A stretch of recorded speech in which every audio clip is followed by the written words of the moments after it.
ఈ పగటి వేళ మహాజ్ఞాన గ్రంథంలో దేవుడు మనకు అవసరమని తలంచి వ్రాయించిన ఎన్నో మహాజ్ఞాన సంగతులు, వాటిలో కొన్నింటిని ఈ పగటి వేళ మనం ఆలోచన చేద్దాం. కరపత్రంలో ప్రకటించబడిన రీతిగా పరిశుద్ధాత్మ సహాయం ఎప్పుడు అనే పాఠాన్ని వాక్యం నుంచి మనం ఆలోచించబోతున్నాం. సౌకర్యాలు లేకపోయినా మీకు దొరికిన వాహనాలతోనే ఎంత దూరం మీరు వచ్చారు. మీలో వాక్యం అంటే ఆసక్తి, దేవుడు అంటే ఆసక్తి, పరలోకానికి వెళ్ళాలన్న ఒక పవిత్ర ఆశయం మీలో నేను చూడగలుగుతున్నాను. పరలోకానికి వెళ్ళాలన్న ఆశయం ఒక్కటి ఉంటే సరిపోదు, దానికి తగిన కృషి, జాగ్రత్త మనకు అవసరం. వాక్యం అనేది మన ఆత్మను పరలోకం వరకు నడిపించే ఒక చక్కటి మార్గం, మన ఆత్మను రక్షించే ఒక ఔషధం. ఈ వాక్య విషయంలో మనం జాగ్రత్త వహించకపోతే ఏ వాక్యము మందుగా మన ఆత్మను రక్షించగలదో ఆ మందే వికటించి విషంగా మారి మనల్ని పాతాళానికి కూడా పంపించగలదు. ఇదే వాక్యాన్ని విషంగా మార్చే ఒక క్రూరుడు ఉన్నాడు, వాడే అపవాది. ఇప్పటికే సమాజంలో అనేకులను వాడు చెరపట్టాడు, తన వారిగా మార్చుకున్నాడు, తన పనికి వాడు వారిని వాడుకుంటున్నాడు. యేసుక్రీస్తు 2000 సంవత్సరాల క్రితం భూమి మీద ఉన్నప్పుడే ఆ నిజాన్ని ఆయనే స్వయంగా తన నోటితో మనకు చెప్పాడు. ఒకసారి ఆ మాటను మీరు చూడండి. మత్తయి సువార్త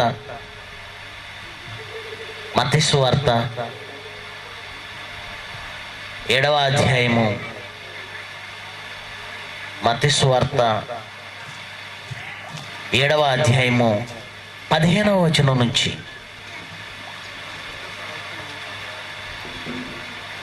మత్తయి సువార్త 7వ అధ్యాయము 15 నుంచి. అబద్ధ ప్రవక్తలను గూర్చి జాగ్రత్త పడండి అన్నాడు. నిజం ఉన్న చోట అబద్ధం ఉండి తీరుతుంది, సత్యం ఉన్న చోటనే అసత్యం అల్లుకుపోతుంది. యేసుక్రీస్తు దాన్ని ముందుగానే మనకు చెప్పాడు, మన కళ్ళ ముందు పెట్టాడు. ప్రవక్తలు దేవుని వాక్యమును ప్రకటించేవారైతే అబద్ధమును ప్రకటించేవారు కూడా అదే సమయంలో ప్రజల మధ్యకు వస్తారు అన్నది ఆయన చెప్పిన పచ్చి నిజం. అబద్ధ ప్రవక్తలను గూర్చి జాగ్రత్త పడండి. తర్వాత మాట, వారు ఎలా వస్తారు అంటున్నాడు తెలుసా అండి? మీ దగ్గరికి అబద్ధం చెప్పేవారిలో మీకు కనబడరు. వాళ్ళు అసలు అబద్ధం చెబుతున్నారని మీరు అనుకోరు. వాళ్ళు అబద్ధికులనే ఈ ప్రపంచం గుర్తించదు. ఎందుకంటే వాళ్ళు వేసుకునే చర్మం ఏదట, గొర్రె చర్మం వేసుకొని మీ వద్దకు వస్తారు. చర్మము గొర్రెదే, కానీ లోపలేముందట, క్రూరమైన తోడేళ్ళు. చర్మమే ఏ జీవి. చాలా జాగ్రత్తగా మీరు ఆలోచించండి. అప్పుడప్పుడు మటన్ షాప్ దగ్గర, మటన్ కొట్టు దగ్గర చర్మం ఒలిచేసినటువంటి జంతువులను చూస్తూ ఉంటాం. మటన్ కొట్టు దగ్గరికి వెళితే చర్మం ఒలిచేసినటువంటి జంతువులను, మాంసమును వేలాడదీస్తారు. చర్మం ఒలిచిన తర్వాత అది మేక లేదంటే గొర్రె. ఈ తేడా మీరు చెప్పగలరా? కొంచెం కష్టం. నిత్యము చర్మం ఒలిచి మాంసం అమ్ముతున్నటువంటి ఆ మటన్ షాపు వాడు చెప్పగలడు, కానీ మనం ఏమండి ఇది గొర్రె మేక అని అడగాలి చర్మం తీస్తే. కానీ చర్మం ఉంటే అది మేకో గొర్రెో స్పష్టంగా చెప్పగలం. అప్పుడప్పుడు చర్మం ఒలిచేసి కొన్ని జంతువుల కళేబరాలను ఊరు బయట పడేస్తుంటారు. చర్మం ఒలిచేసి మీరు గమనించండి, చర్మము ఒలిచేస్తే గాడిదైనా దూడైనా జింకైనా చూడడానికి ఒకేలా ఉంటాయి చర్మం ఒలిచేస్తే. అవునో కాదో మీరు కూడా వస్తాం, మీ మనసుతో ఆలోచించండి. అది ఫలానా జంతువు అని మీరు చెప్పాలంటే చర్మం ఉండాలి. చర్మము రూపాన్ని ఇస్తుంది. చర్మమును బట్టి ఫలానా జంతువు అని చెబుతాం.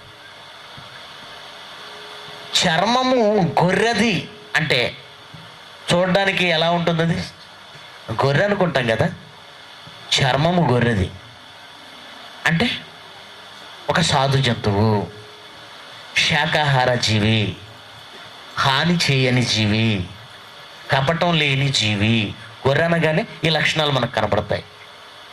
గొర్రె మరో జంతువుకు హాని చేయాలి అనుకోదు.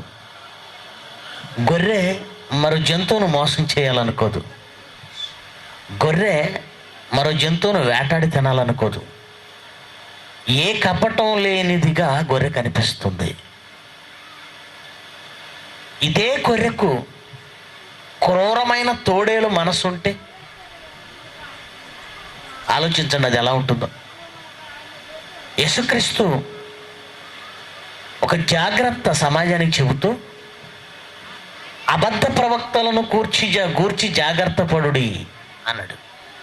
మనం సహజంగా ఏ జాగ్రత్త చెబుతాం పిల్లలకి? డబ్బుల విషయంలో జాగ్రత్త, కూడబెట్టుకునే విషయంలో జాగ్రత్త, ప్రమాదాల విషయంలో జాగ్రత్త, ప్రయాణంలో జాగ్రత్త. మన ఆలోచన ఎప్పుడు ఈ భూమి మీదే ఉంటుంది. రాత్రి మీరు విన్నారు కదా, శవం అయిపోయినా ఈ భూమిని పీక్కు తినడానికి ఇష్టపడే గద్దలం మనం.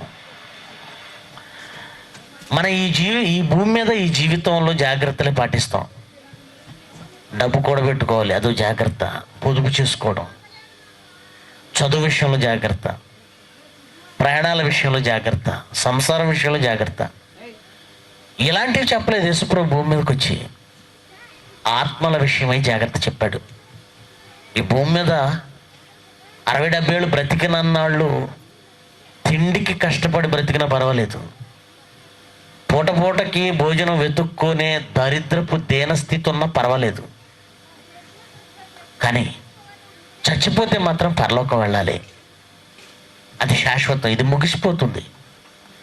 శరీరంతో ఉన్న ఈ జీవితం ముగిసిపోతుంది, కానీ శాశ్వతంగా ఉండేది మాత్రం ఆత్మ జీవితం. శాశ్వతంగా ఉండవలసిన ఆ ఆత్మ జీవితాన్ని బాగు చేసుకోవాలన్నా పాడు చేసుకోవాలన్నా దానికి టైం ఇదే. శరీరంతో ఉన్న ఈ జీవితమే. దానిని కాపాడగలిగినది వాక్యమైతే, ఆత్మ జీవితాన్ని కాపాడగలిగిన వాడు దేవుని సేవకుడైతే వాక్యంతో, అదే ఆత్మ జీవితాన్ని శాశ్వతంగా అగ్నిపాలు చేయగలిగిన వాడు అబద్ధ ప్రవక్త అన్నాడు. వాళ్ళు ఎలా కనబడతారు మీకు? మంచివాళ్ళులా. చర్మం గొర్రెది, ముసుగు వేసుకోవడం కాదు, చర్మము గొర్రెది అంటే నువ్వు దానిని గొర్రె అనుకుంటున్నావు అంతే, కానీ క్రూరమైన తోడేళ్ళు అన్నాడు. అంటే యేసుక్రీస్తు చెప్పినట్లు ప్రపంచంలో అబద్ధ ప్రవక్తలు ఉంటారా? వాక్యానికి విరుద్ధంగా మాట్లాడే వాళ్ళు ఉంటారా? పేతురు గారు 2వ పత్రిక రాస్తూ 2వ అధ్యాయము 1వ వచనంలో చెప్పాడు. పేతురు గారు 2వ పత్రిక రాస్తూ 2వ అధ్యాయం 1వ వచనంలో ఈ మాటను స్పష్టం చేశాడు.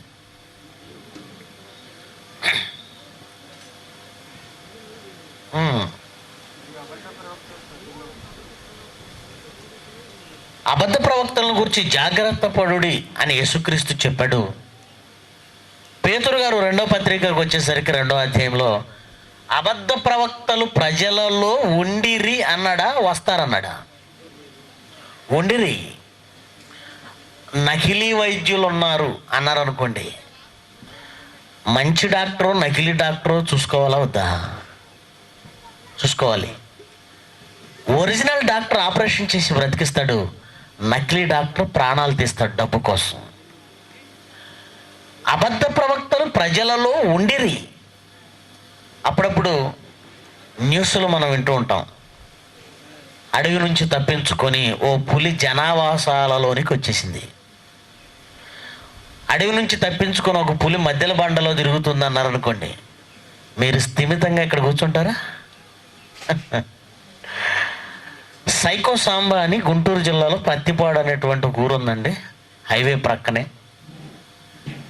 సాంబా అని ఒకడు ఉంటాడు, వాడి పేరు, వాడికి సైకో సాంబా అని పెట్టారు. ఎందుకంటే భార్య విడిచిపెట్టి వెళ్ళిపోయింది, తల్లిదండ్రులు లేరు, వాడు సైకోగా మారిపోయాడు. పిచ్చి పట్టినట్టుగా బస్సు ఎక్కుతాడు. బస్సులో అర్ధరాత్రి పూట లేచి పడుకొని నిద్రపోతున్న వాళ్ళని కసా కత్తితో పొడి చేసి చంపేశాడు. ఆ తర్వాత పడుకున్నటువంటి వృద్ధురాళ్ళ మీద అత్యాచారం చేయడానికి ప్రయత్నించేవాడు. ఆ తర్వాత ఆరుబయట నిద్రపోతున్న వాళ్ళని గొంతు కోసేసి వెళ్ళిపోయేవాడు. ఎలా ఉండదు చూడండి, ప్రశాంతంగా గాలి బయట బాగా వస్తుందని బయట మంచం వేసుకొని పడుకోగలరా? సైకో సాంబా మధ్యల బండలో తిరుగుతున్నాడు అంటే మీరు ఆరు బయట మంచం వేసుకొని పడుకుంటారు. ఇవన్నీ విన్న తర్వాత పడుకుంటారా? సైకో సాంబా తిరుగుతున్నాడు అన్నప్పుడండి నిజంగా గుంటూరు, విజయవాడ, మంగళగిరి ఆ పరిసరాలు ఉన్న గ్రామాలు ఒక నెల 2 నెలల పాటు అండి యూత్ నిద్రపోయేవాళ్ళు కాదండి. యువకులు రాత్రిపూట ఇంత కర్రలు చేత పట్టుకొని తిరుగుతూ ఉండేవాళ్ళు.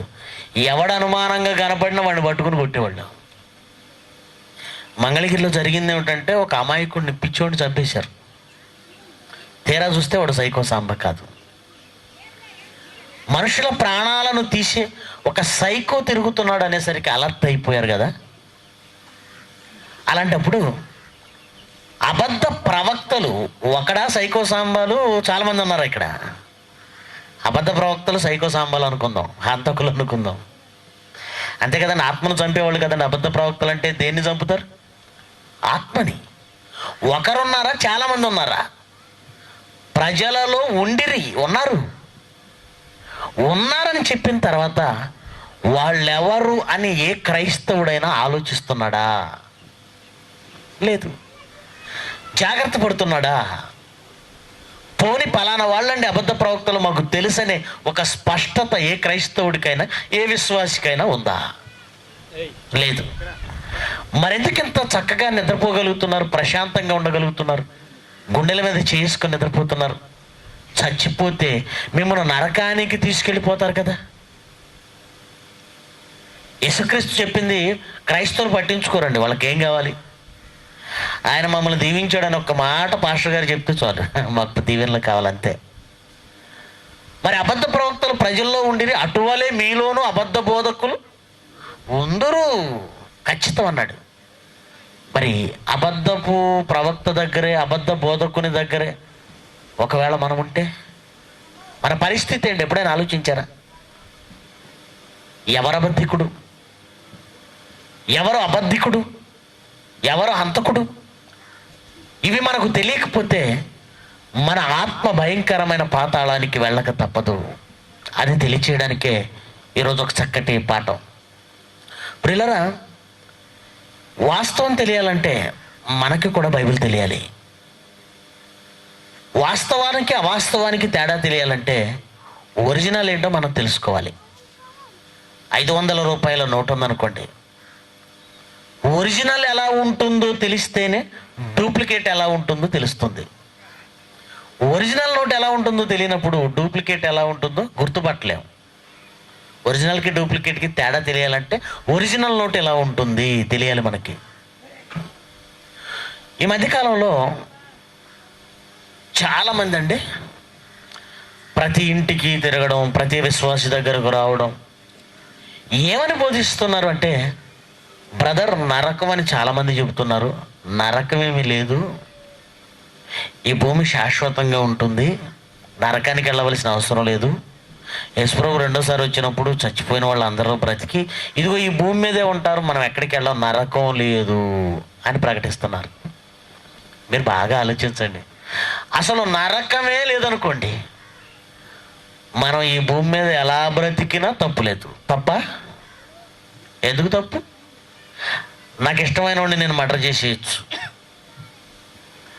నాకు ఇష్టమైన సొమ్మును దోచుకోవచ్చు, వ్యభిచారం చేయొచ్చు, మోసాలు చేయొచ్చు, అబద్ధాలు ఆడవచ్చు, ఎలాగైనా బ్రతకొచ్చు. నరకం లేనప్పుడు శిక్ష లేదు కదా.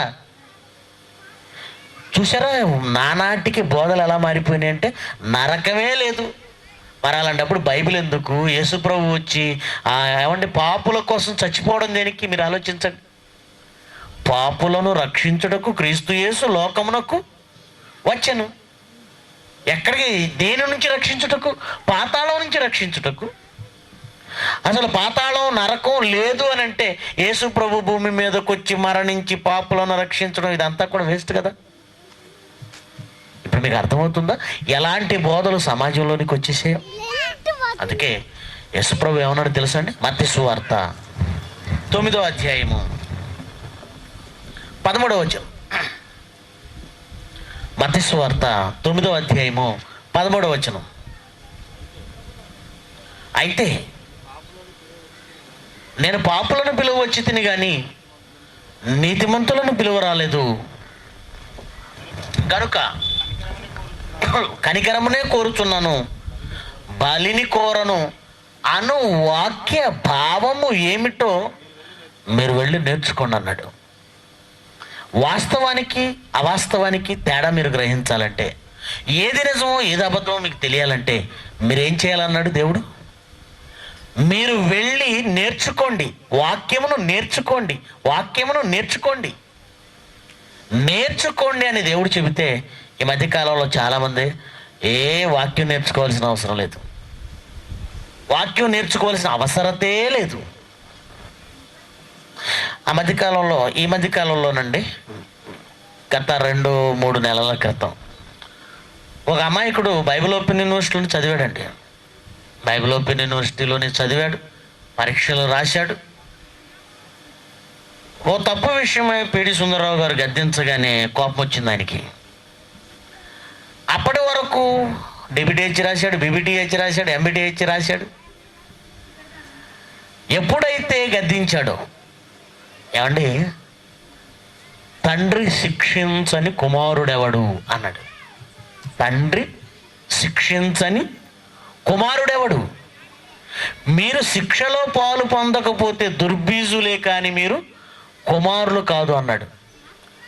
దేవుడు మనిషిని శిక్షించాలి, తండ్రి కొడుకును శిక్షించాలి, తల్లి బిడ్డను శిక్షించాలి. అప్పుడే మనం సన్మార్గంలో ఉంటాం. స్వీట్ పెట్టిన రోజునే డాడీ బెత్తంతో కొట్టిన రోజున నువ్వు నా తండ్రివే కాదు పో అంటే పెట్టిన తండ్రే కొట్టే హక్కు ఉంటుంది. ఏ తండ్రి అయినా బిడ్డను కొట్టాడంటే మంచి కోసమే. మీ పిల్లలని మీరు బెత్తంతో కొట్టారంటే పగ, మేలు చేయాలనేనా? వాళ్ళకి మేలు చేయాలనే కొట్టారు, వాళ్ళని సన్మార్గంలో పెట్టాలని కొట్టారు. తండ్రి ఒక దెబ్బ కొట్టగానే తండ్రి పైనే పగ పెంచుకునేవాడు మంచివాడు కాదనమాట. వాడి బుద్ధి మంచిది కాదు, కుమారుడే కాదు అసలు. వీడేం చేశాడంటే, అసలు ఎగ్జామ్స్ పరీక్షలు అవసరమా? బైబిల్కి పరీక్షలు అవసరమా? ఈ సర్టిఫికెట్లు అవసరమా? పరీక్షలు రాయడం అవసరమా? నేర్చుకోవడం అవసరమా? అవసరం లేదని సర్టిఫికెట్ తీసుకొచ్చి ఇచ్చేసి ఏం చెప్తున్నాడు తెలుసా అండి? నాకు ఏమి లేదు, నేనేం ప్రిపేర్ అవ్వాల్సిన అవసరం లేదు, వచ్చి నుంచుంటాను, నేనేం మాట్లాడాలో ఆ టైంకి పరిశుద్ధాత్మ నాకు సహాయం చేసేస్తున్నాడు అంటున్నాడు. ఏమండి బాగా ఆలోచించండి. పరిశుద్ధాత్మ నాకు సహాయం చేస్తున్నాడు. పరీక్షలు దేనికి? ఎగ్జామ్స్ దేనికి? సర్టిఫికెట్ దేనికి? అంటే మీరు ఇప్పుడు ఏం చేయొద్దు, నేర్చుకోవాల్సిన అవసరం లేదు, మీరు నేర్చుకోవాల్సిన అవసరం లేదు, మీరు పరీక్ష రాయవలసిన అవసరం లేదు, మీకు సర్టిఫికెట్ అవసరం లేదు. మీరు వచ్చి నిలబడితే చాలు, ఏం మాట్లాడాలో పరిశుద్ధాత్మే మీకు అన్నీ ఇచ్చేస్తాడు. పరిశుద్ధాత్మ సహాయం చేసేస్తాడు. నేను పెన్ను ఇలా పెట్టగానే పెన్ను ఇలా వెళ్ళిపోయి పాట వచ్చేస్తుంది, పెన్ను పేపర్ మీద పెట్టగానే అన్నట్ట పాట వచ్చేస్తుందట. ఇలా ఇలా ఇలా ఆలోచిద్దాం. వాస్తవం ఎంతో అవాస్తవం ఎంతో వాక్యం నుంచి చాలా జాగ్రత్తగా ఆలోచించాలి. యేసుక్రీస్తు మీరు వెళ్ళి నేర్చుకోండి అన్నాడు. నేర్చుకోండి. వీడే నేర్చుకోవాల్సిన అవసరం లేదంటున్నాడు. ఇక పరీక్ష అవసరం లేదని సర్టిఫికెటే చించేశాడు. వీడొక్కడు. అబద్ధ బోధకులు ఒకళ్ళు అన్నారా? అనేకులు అన్నారా? అనేకులు. వీడు ఒక్కడి గురించి నేను మాట్లాడడం లేదు, ప్రపంచంలో చాలామంది ఉన్నారు. ఏమండి నేను చదువుకోలేదండి, నేను నిలబడగానే దేవుడే ఏం మాట్లాడాలో నా నోటితో మాట్లాడతాడండి, నా నోట్లో ఉంటాడండి. మరికొంతమంది ఏమేమి వేస్తారు తెలుసండి, ముఖ్య ప్రసంగికులు పరిశుద్ధాత్మ దేవుడు అని వేస్తారు. అంటే అర్థం ఏంటి? వాళ్ళు కూడా అంతే, వాక్యం నేర్చుకోరు, ప్రిపేర్ అవ్వరు. దేవుడే మాలో ఉండి మాట్లాడతాడు. వాక్యోపదేశకులు పరిశుద్ధాత్మ దేవుడు. అంటే మేము నిలబడగానే మాలో ఎవరుండి సహాయం చేస్తారు? మాకు పరిశుద్ధాత్మ దేవుడు. ఈ మాటలు మనకి సామాన్యంగా వాక్యం తెలియని వాళ్ళు ఏమనుకుంటారు? అమ్మో అయ్యగారు ఎంత గొప్పవాడో, ఎంత భక్తిపరుడో, దేవుడే ఆయనలో ఉండి మాట్లాడుతున్నాడు అని మనకు అనిపిస్తుంది. కానీ ఇది వాక్యానుసారమా? చూడడానికి గొర్రెలానే ఉంది, కానీ వాక్యానుసారమా? సర్టిఫికెట్ పరీక్ష ఉందా? పరీక్ష రాయాల్సిన అవసరం లేదా? సర్టిఫికెట్ అవసరం లేదా? ఏమండి, ఓ డాక్టరు ఆర్ఎంపీ విజయవాడలో మొన్ననే ఓ గర్భిణికి ఆపరేషన్ చేశాడండి. బిడ్డ చచ్చిపోయింది, గర్భిణి చచ్చిపోయింది, ఆమె చచ్చిపోయింది, తల్లి చచ్చిపోయింది, బిడ్డ చచ్చిపోయింది. గవర్నమెంటు మెడికల్ ఆఫీసర్స్ ఉంటారు. మెడిసిన్ చదివేవాడు ఫైనల్లో ఎగ్జామ్ రాయాలి, సర్టిఫికెట్ తీసుకోవాలి. మీరు ఒక ఆపరేషన్, గుండె ఆపరేషన్ చేయించాలంటే సర్టిఫికెట్ హోల్డర్ దగ్గరికి వెళ్ళాలి తప్ప రోడ్డు ప్రక్కన చిన్న గదిలో పెట్టినటువంటి ఆర్ఎంపీ దగ్గరికి వెళ్ళకూడదు. ఆర్ఎంపీ దగ్గరికి వెళ్ళిపోయి నాకు ఆపరేషన్ చేయంటావా? ఆపరేషన్ చేయకూడదు. అతను ఆపరేషన్ చేశాడు, తల్లి బిడ్డ ఇద్దరు చచ్చిపోయారు. ఇతను ఆపరేషన్ చేయగల సమర్థుడు అని గవర్నమెంట్ లేదా మెడికల్ కాలేజ్ సర్టిఫికెట్ ఇవ్వాలి, ఆ యూనివర్సిటీ సర్టిఫికెట్ ఇవ్వాలి. సర్టిఫికెట్ ఎవరిస్తారు? ఇతనికంటే మెరుగ్గా, ఇతనికంటే అనుభవం కలిగి, ఇతనికంటే గొప్పవాడు ఇతనికి సర్టిఫికెట్ ఇవ్వాలి, అంతే కదా. యూనివర్సిటీలో ప్రొఫెసర్లు నేర్చుకునే స్టూడెంట్ కంటే అనుభవజ్ఞులు, వైద్యం తెలిసిన వాళ్ళు, గొప్పవాళ్ళు, పండితులు, ప్రొఫెసర్స్. ఆ సర్టిఫికెట్ ఇతను పొందుతాడు. ఏముంటుంది సర్టిఫికెట్లో? ఇతను ఆపరేషన్ చేయగలిగినంత వైద్యం నేర్చుకున్నాడు, అది సర్టిఫికెట్ ఇవ్వడం అంటే. ఇతను ఆపరేషన్ చేయగలిగినంత వైద్యం ఇతను నేర్చుకున్నాడు, ఇతను చేయొచ్చు, ఇతను ఆపరేషన్ చేసిన ప్రాణాలకేం ప్రమాదం లేదు, ఇతను చక్కగా చేయగలుగుతున్నాడు అని ఇతని కంటే పెద్దవాళ్ళు ఇతనికి సర్టిఫికెట్ ఇస్తారు. ఈ సర్టిఫికెట్ లేకుండా ఆపరేషన్ చేశాడు అనుకోండి, గవర్నమెంట్ వాళ్ళు మూసేస్తారు, జైల్లో పెట్టేస్తారు. తెలుసా మీకు? గుంటూరు జీజీహెచ్లో అండి, government general hospital, GGH government general hospital. ఒక ఆయన వరి భోజనం ఆపరేషన్ ఆ ప్రాబ్లంతో వెళ్ళాడండి. డాక్టర్ లేడు, ఆపరేషన్ రోజు డాక్టర్ లేడు. ఇతనికి తెలిసినటువంటి ఒక అతను ఆపరేషన్ థియేటర్లోనే స్వీపర్ క్లీన్ చేస్తాడు. ఇతనికి తెలిసిన ఒక అతను, ఇతను ఆపరేషన్ థియేటర్ దగ్గరికి వెళ్ళాడు. పలానా రోజు డాక్టర్ గారు రమ్మన్నారు కదా అని వెళ్ళాడు. ఆ రోజు డాక్టర్ గారు లేడు. అప్పుడు ఇతనేమన్నాడు తెలుసండి, స్వీపర్ పాపం ఈయన ఒక 15 ఏళ్ళు 20 ఏళ్ల నుంచి ఆపరేషన్ థియేటర్లో పనిచేస్తున్నాడు. ప్రతి ఆపరేషన్ని చూస్తున్నాడు. ఎలా కోస్తారో, ఎలా దాన్ని తీసేస్తారో, ఎలా మళ్ళీ కుట్లేస్తారో, ఎలా క్లీన్ చేస్తారో అంతా చూస్తున్నాడు. ఇతను ఏమన్నాడంటే, డాక్టర్ గారే చేయాలి ఎట్రా, నేను 20 ఏళ్ల నుంచి దాన్ని చూస్తూనే ఉన్నాను, ఎవరికి కోసినా అక్కడే, ఎవరికి చేసినా అదే, ఇది నేను చూస్తూనే ఉన్నాను కనుక నీకేం ప్రాబ్లం లేదు పడుకో అన్నాడు. వాడిని కోశాడు, ఏమంటే ఆపరేషన్ చేశాడు. చివరిలో కుట్లేసేటప్పుడు కానీ ఏదో ప్రాబ్లం అయింది. 3 రోజుల తర్వాత మళ్ళీ వాడు వచ్చాడండి, ఇంత లావును వాచిపోయింది, చచ్చిపోయే పరిస్థితి. అప్పుడు వాడిని తీసుకెళ్ళి జైల్లో పెట్టారు. మళ్ళీ సర్టిఫికెట్ ఉన్న డాక్టర్ వచ్చి దాన్ని ఆపరేషన్ చేసి తన ప్రాణాన్ని కాపాడాడు. ఇప్పుడు చెప్పండి, ప్రాణాలు నిలబెట్టడానికి సర్టిఫికెట్ ఉన్న డాక్టర్ కావాలా, సర్టిఫికెట్ లేనోడు కావాలా? సర్టిఫికెట్ ఉన్నది కావాలి. సర్టిఫికెట్ ఉంటేనే కదండి ఇతను డాక్టరా స్వీపరా తెలిసేది. కాంపౌండరు వైట్ షర్ట్ వేసుకుంటాడు, డాక్టర్ వైట్ షర్ట్ వేసుకుంటాడు. సర్టిఫికెట్ లేకపోతే వీళ్ళిద్దరికి ఏంటి తేడా? ఎలా నమ్మాలి? కనుక సర్టిఫికెట్ చాలా అవసరం. ఎగ్జామ్ రాయడం అవసరం. ఏమంటే బోధకుడికి పరీక్ష ఎందుకండి అంటున్నాడు మూర్ఖుడు. పరీక్ష ఎందుక? వాక్యానుసారమైంది తెలుసా పరీక్ష? పరీక్ష వ్రాయమని దేవుడు చెప్పాడు తెలుసా? చూస్తారా వాక్యం నుంచి? చాలా జాగ్రత్తగా వినాలి, ఎందుకంటే మీలో చాలామంది అమాయకులండి. మధ్యకాలంలో మీరు కూడా ఎలా మారిపోయారంటే మీ మీద నేరం మోపాలి. దేవుడు మోపే నేరం చెప్తున్నాను నేను, మీ మీద కూడా నేరం మోపాలి. ఎందుకంటే మీరు ఎలాంటి వాళ్ళంటే ఎవడు గట్టిగా అరిచి చెబితే వాడిది నిజం అనుకుంటారు. బుద్ధి ఉందా లేదా? ఎవడు గట్టిగా అరిచి చెబితే వాడిది నిజమా? అరవడం గొప్ప, 4 డైలాగులు చెప్పడం గొప్ప. వాక్యానికి డైలాగులకి సంబంధం లేసమండి. వాక్యం వేరు, డైలాగులు చెప్పడం వేరు. మీరు ఎలాంటి వాళ్ళు? గట్టిగా అరిస్తే తందే నిజం అనుకుంటారు. గట్టిగా అరిచినంత మాత్రం నిజం అవుతుంది? అరిచి చెప్పే ప్రతివాడు నిజం చెబుతున్నాడు అనుకోకండి. బైబిల్లో ఉంటే నిజం, గట్టిగా అరిచి చెబితే నిజమా? అంటే మీరు బైబిల్ చదవరా? ఏది నిజమో మీరు గ్రహించరా? ఎవరైతే చెబితే అది నిజం అనుకుంటారా? అంటే సుందరరావు గారిది నిజమని ఇప్పుడు దాకా అనుకున్నారంటే ఆయన గట్టిగా ఛాలెంజ్ అన్నాడని నమ్మారా? ఆయన ఛాలెంజ్ అన్నందుకు నమ్మారా? బైబిల్లో ఉందో లేదో చూసుకొని నమ్మారా? మీరు ఆయన ఛాలెంజ్ అంటున్నాడు కనుక అబ్బో ఈయనకంటే గొప్పోడు లేడని నమ్మితే మీ అంత వేస్ట్ గాళ్ళు ఇంకెవరు ఉండరు. నిజమే చెప్తున్నాను. ఆయన ఛాలెంజ్ అని అంత గట్టిగా ఎందుకు చెప్పాడు? నిజమని. మీరు ఎలా నమ్మాలో తెలుసా? బైబిల్లో ఉందా లేదా అని చూసి నమ్మాలి. ప్రేమైన దేవుని వర్లారా, ఆలోచించండి. నా మాటలు మీరు ఆలోచించుకోండి. ఎవరు గట్టిగా చెబితే వాళ్ళది నిజం అనుకోవడం. రేపొద్దున నేను చెప్పిన తర్వాత మరొకడు వస్తాడు, సంతోష్ కుమార్ గారు చెప్పింది తప్పండి అంటాడు. తప్పండి అనగానే మీరు కంగారు అయిపోతారు, మళ్ళీ వాడిది నిజం అనుకుంటారు. మళ్ళీ రేపు వచ్చి వాడు చెప్పింది తప్పని నేను చెప్తాను, మళ్ళీ నాది నిజం అనుకుంటారు. ఏమనాలి మిమ్మల్ని? అంటే ఏ తప్పో ఏ తప్పో నువ్వు నిర్ణయించుకోలేవా? బైబిల్ పరిశోధించవా? అంటే ఇప్పటికీ మనుషుల మీద ఆధారపడతావా? నేను చెప్పింది రేపు ఇంకోటి తప్పు అంటాడు, ఆడు చెప్పింది నేను తప్పు అంటాను.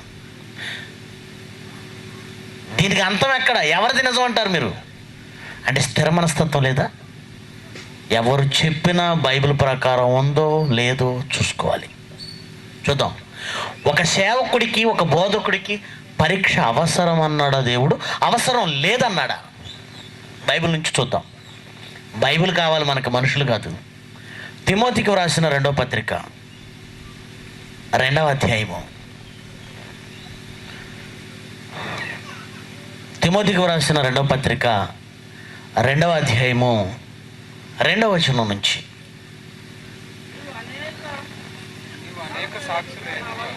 అందరూ తీశారు కదా, అందరూ చూడాలి. నీవు అనేక సాక్షుల ఎదుట నా వలన వినిన సంగతులు ఇతరులకు బోధించుటకు సామర్థ్యము గల నమ్మకమైన మనుషులకు అప్పగించుము. ఇతరులకు బోధించుటకు నా వలన వినిన సంగతులు. నేనెవరి వల్ల విన్నాను? ప్రభు అయిన యేసుక్రీస్తు వలన నేను విన్నాను. నాకు దేవుడిచ్చాడు. దేవుడిచ్చిన ఈ జ్ఞానమును నేను మీకు ఇస్తున్నాను. ఎవరికి? తిమోతి, నేను నీకు ఇచ్చాను. నువ్వు బోధించడానికి ఇంకోళ్ళకి ఇవ్వాలి కదా. ఎవరికి ఇవ్వమన్నాడు? నమ్మకము, సామర్థ్యం. సామర్థ్యం సామర్థ్యం అందరికీ ఎవరికి పడితే వాళ్ళకి ఇవ్వమన్నాడా? సామర్థ్యం గలవానికి ఇవ్వమన్నాడా?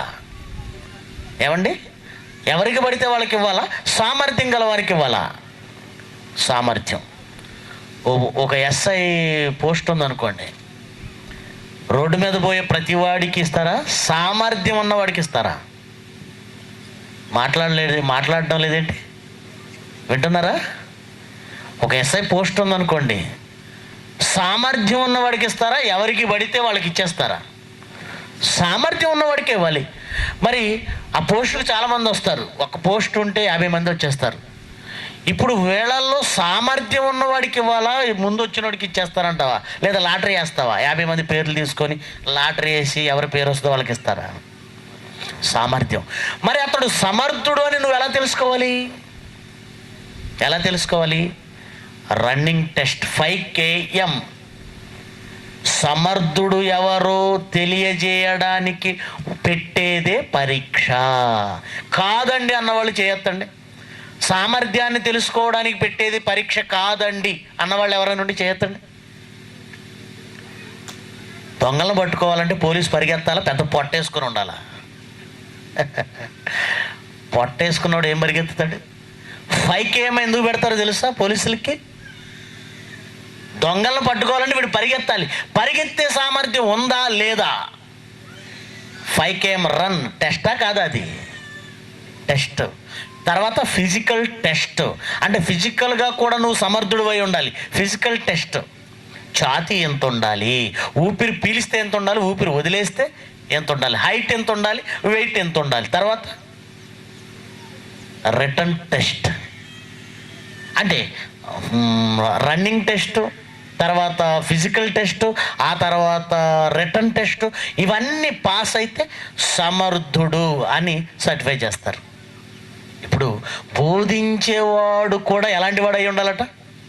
బోధించడానికి సమర్థత ఉండాలి కదండి, సమర్థుడై ఉండాలి. ఇప్పుడు ఆ పనిని ఎవరికి అప్పగించమంటున్నాడు తెలుసా? పౌలు తిమోతికి చెప్తున్నాడు, తిమోతి సామర్థ్యం గలవాడికి అప్పగించు అన్నాడు. సామర్థ్యం గురించి మాట్లాడదాం. ఏమంటే సామర్థ్యం గలవాడి గురించి మాట్లాడదాం ప్రస్తుతం. సామర్థ్యం గలవాడికి అప్పగించు అన్నాడు. మరి సామర్థ్యము కలవాడు అంటే ఎలా తెలుస్తుంది? ఎవరు సమర్థుడు ఎలా తెలుస్తుంది? ఎలా తెలుస్తుందో ఆయనే చెప్పాడు.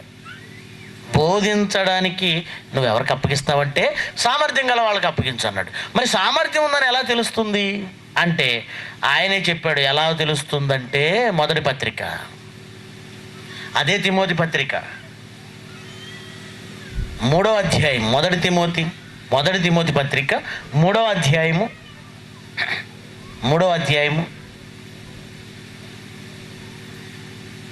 ఏమండి 3వ అధ్యాయము 7 నుంచి చదువుదాం.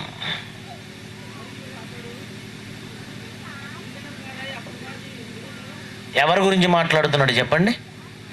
సంఘమును పోషించే, సంఘమునకు వాక్యము బోధించే ఒక బోధకుడు గురించి మాట్లాడుతున్నాడు. సంఘమును పోషించే ఒక సేవకుడు, ఒక కాపరి, ఒక అధ్యక్షుడు, ఒక పెద్ద, వాక్యము ప్రకటించే నాయకుడు, సేవకుడు గురించి మాట్లాడుతూ అతనికి ఉండవలసినటువంటి లక్షణాలన్నీ చెబుతూ 10వ వచనానికి వచ్చేసరికి ఏమంటున్నాడు చూడండి. మరియు వారు మొదట ఎగ్జామ్కు కూర్చోవాలి. ఒక బోధకుడు ఏం చేయాలట? మొదట మరియు వారు మొదట పరీక్షింపబడాలి. దేనికి పరీక్షింపబడాలి? ఎలాంటి పరీక్షలు ఉండాలి? అతడు మద్యపానాసక్తుడా లేదా మంచివాడా? పరీక్ష ఉండాలా వద్దా? అతడు తన ఇంటిని బాగుగా ఏలుతున్నాడా లేదా? పరీక్షించాలా వద్దా? అతడు ఇతరులతో చక్కగా కలిసి కట్టుగా వారందరినీ కలుపుకొని వెళ్ళేవాడా లేదా అందరితో కొట్లాటలు చేసేవాడా? పైన పరీక్షించమన్నావు అవేనండి. పైన ఉన్నాడు చూడండి, 2వ వచనం నుంచి చెప్తున్నాడు. అధ్యక్షుడగు వాడు నిందారహితుడై ఉండాలి. క్వాలిఫికేషన్, ఇతడు నిందారహితుడా కాదా అని పరీక్షించాలా వద్దా? పరీక్షించాలి. తర్వాత ఏకపత్ని పురుషుడును అన్నాడు. అంటే ఇతను ఒకే భార్యతో ఉన్నాడా, మధ్యలో కొన్ని ఇళ్ళు కట్టుకున్నాడా? పరీక్షించాలా వద్దా? పరీక్షించాలి. తర్వాత మితానుభవుడా కాదా, స్వస్థబుద్ధి కలవాడా కాదా, మర్యాదస్తుడా కాదా, అతిథి ప్రియుడా కాదా, బోధింపతగినవాడా కాదా, పరీక్షింపబడవలెను. పరీక్ష ఉండాలా వద్దా? మాట్లాడండి. ఇతడు బోధింపతగినవాడా కాదని పరీక్ష ఉండాలా వద్దా? వారు మొదట పరీక్షింపబడాలి. వాక్యం ఎవడి చేతికి పడితే వాడి చేతికిస్తే సంఘాలను పాడు చేస్తారు. ఆపరేషన్ చేయమని ఆ కాంపౌండర్కి ఇస్తే ప్రాణాలు తీస్తాడు. ఆపరేషన్ చేసేవాడు సమర్థుడు, సర్టిఫికెట్ కలిగిన వాడై ఉండాలి. బోధింపతగినవాడా కాదా, మొదట పరీక్షింపబడవలెను. పరీక్ష ఉండొద్దండి చెప్పాడంటే. బైబిల్లో ఓనమాలు తెలుసండి వాడికి. మనం ఎలాంటి వాళ్ళం అంటే కొంత బయటికి వెళ్ళిపోగానే వాడికి వాడు హీరోలో చూస్తుంటాం. ఆలోచించండి పిల్లరా, బోధింపతగిన వాడై ఉండాలి. బోధింపదగిన వాడు కాదు, పరీక్షించు, వారు పరీక్షింపబడవలెను అన్నాడు. అంటే జాగ్రత్తగా మీరు వినండి. యేసు ప్రభు చెప్పినటువంటి ఒక చక్కటి ఆర్డర్. ఒక బోధకుడు ఎలా ఉండాలంటే, మొదట వాక్యమును నేర్చుకోవాలి. నేర్చుకున్నది నిజంగా అతడు ఏమంటే చక్కగా సమర్థుడయ్యాడా, బోధింపదగిన వాడిగా, ఒక సంఘాన్ని నడిపించగలిగిన వాడిగా, ఒకరిని పరలోకానికి తీసుకెళ్ళగలిగిన వాడిగా సమర్థుడు అయ్యాడా లేదా, ప్రయోజకుడు అయ్యాడా లేదా, పరీక్షింపబడాలి. పరీక్ష పెట్టాలి, పరీక్ష ఉండాలి. మరో చిత్రమైన విషయం చెప్పమంటారా? మీకు తెలియని ఒక సెన్సేషనల్ న్యూస్. అపోస్తలుడైన పౌలు పరీక్షకు హాజరయ్యాడు. సర్టిఫికేట్ జించేసిన వాడికి తెలియంది ఇది. ఇవేమీ తెలియదులేండి. తెలిస్తే సర్టిఫికేట్ జించేసేవాడు కాదు. పరీక్ష రాయాలి. యూనివర్సిటీలో నుంచి నేను వెళ్ళిపోయాను కనుక ఇంకెవడ వెళ్ళకూడదని ఓ కుయుక్తితో పరీక్షలు అవసరం లేదు, ఎందుకు నాతో పాటు ఫాలో అవ్వండి అన్నాడు. అదిని చాలామంది అమాయకులు మోసపోతున్నారు. కానీ బైబిల్ ఏమంది? పరీక్షింపబడాలి. నువ్వు బోధకుడువో కాదు, పరీక్ష వద్దా నీకు? నువ్వు నేర్చుకున్నావో లేదో పరీక్ష వద్దా? ఒక ఆత్మను రక్షించగలవో లేదో పరీక్ష వద్దా? అపోస్తలుడైన పౌలు పరీక్షకు హాజరయ్యాడు. తెలుసా మీకు ఆ సంగతి? చూడండి, గలతీ పత్రిక, బైబిల్లో నుంచి చూపిస్తాను. గలతీ పత్రిక 2వ అధ్యాయము 1వ వచనం నుంచి. గలతీ పత్రిక 2వ అధ్యాయము 1వ వచనం నుంచి. అటు పిమ్మట 14 సంవత్సరములైన తరువాత నేను తీతును వెంట పెట్టుకుని బర్నబాతో కూడా యెరూషలేమునకు వెళ్ళి తిని. అపోస్తలుడైన పౌలు మాట్లాడుతున్నాడు. 14 సంవత్సరాలైన తర్వాత నేను తీతును వెంట పెట్టుకుని బర్నబాతో కూడా యెరూషలేమునకు తిరిగి వెళ్ళి తిని. ఎలా వెళ్ళాడో 2వ వచనంలో చెప్తున్నాడు. దేవ దర్శనము ప్రకారమే వెళ్ళి తిని. అంటే ఎవరు వెళ్ళమన్నారట? దేవుడే వెళ్ళమన్నాడు. దేవదర్శనం ప్రకారమే వెళ్ళాడా? ఈయన సొంతగా వెళ్ళాడా? దేవదర్శనం ప్రకారమే వెళ్ళి తిని అంటే దేవుడే వెళ్ళమన్నాడు. ఎందుకు వెళ్ళమన్నాడు? అక్కడికి వెళ్ళి ఏం చేశాడు? క్రింద చెప్తున్నాడు చూడండి. మరియు నా ప్రయాసము అంటే 5 అని నంబర్ వేసాడు. ప్రయాసం అంటే కింద ఏమన్నాడు? కష్టం. నేను ఎన్నాళ్ళు కష్టపడుతున్నాను, నేను పడిన ఈ కష్టం ఏమైనా ఒకవేళ వ్యర్థమవుతుందా ఆలోచించాడు.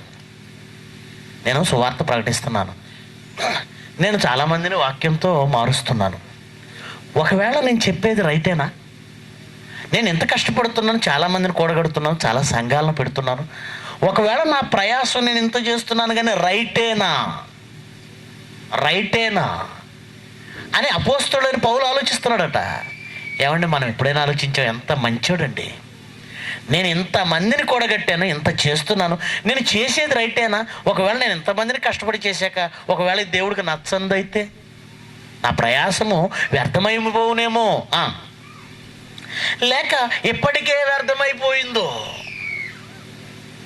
అని నేను అన్ని జనుల్లో ప్రకటించుతున్న సువార్తను, జాగ్రత్తగా వినండి, నేను ఏ సువార్తనైతే అన్ని జనుల్లో ప్రకటిస్తున్నానో ఆ సువార్తను వారికి, ప్రత్యేకంగా ఎన్నికైన వారికి విశదపరిచితిని.